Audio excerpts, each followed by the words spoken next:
am joined today not only by Secretary John Kerry, but by an incredible group of veterans who served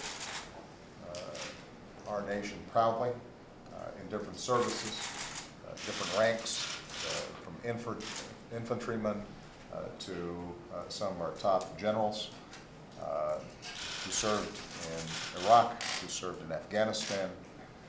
We also have two Gold Star mothers here whose sons gave everything that last full measure of devotion on behalf of American security. I want to begin by thanking all of them for their extraordinary service and sacrifices. These veterans have come together in their defense of our national security. They believe in maintaining the strongest military the world has ever known. They are proud of our military capabilities and recognize that there are times when it is necessary that we take military action to go to war. What they also understand is that American power relies as well on strong and principled diplomacy.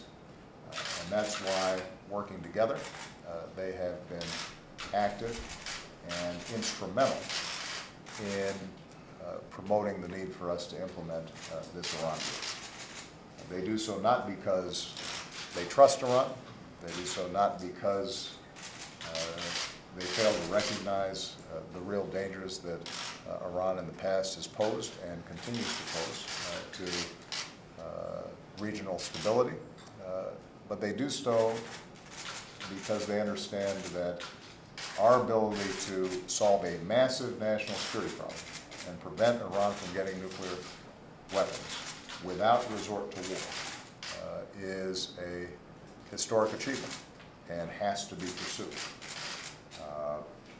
And I just had a chance to thank them for their efforts, because I'm absolutely convinced that their willingness and ability to tell their stories to members of Congress, to describe the losses they've experienced of Army buddies or family members, to be able to describe what they've seen as the cost of war, has allowed, I think, a lot of members who may be feeling political pressure from different directions to remember what a sober and important decision this has been, and it's created the space for us to be able to make an argument on the merits as to why this deal is right for the American people and our allies and the safety and security of the world.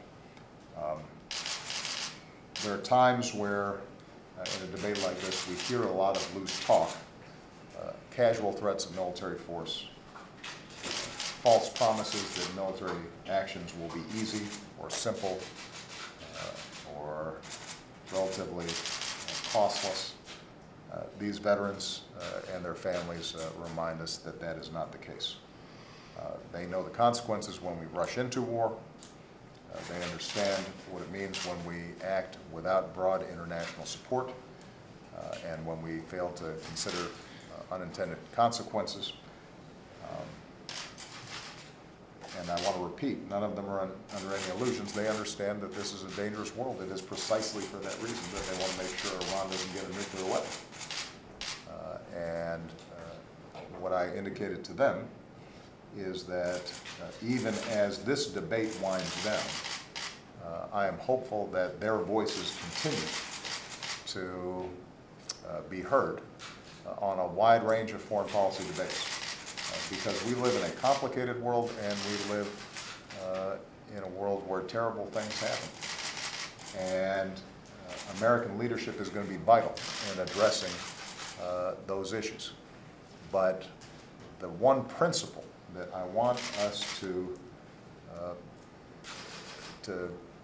remember every time we make a decision is that American power is not restricted just to our military actions, that we have a lot of tools in the toolkit, and that we have to try to solve problems without resort to military force, understanding that at the end of the day there may be times where we have to act militarily. But we don't do so as a first resort, and we certainly don't do so on the basis of political considerations, because the sacrifices are too significant and the stakes are too high. And I think these veterans and Gold Star family members, they can remind us of that each and every day. I will continue over the next 14 months to have to make some tough decisions in concert with Secretary Kerry and Secretary Carter and the rest of my national security team. I guarantee you the next president is going to continue to be confronted with difficult decisions. And as we lead into this next political season, I just hope that everybody's listening to the veterans around this room, the organizations that they represent, because I think the American people will be well served if they're hearing from the perspective of those who actually fight. And the moms who will be visiting Arlington to remember and be with their children. That kind of sobriety in our foreign policy decision making, I think, is necessary and useful. And so to all of you, I want to thank you very much for everything that you've done. All right? Thank you, guys.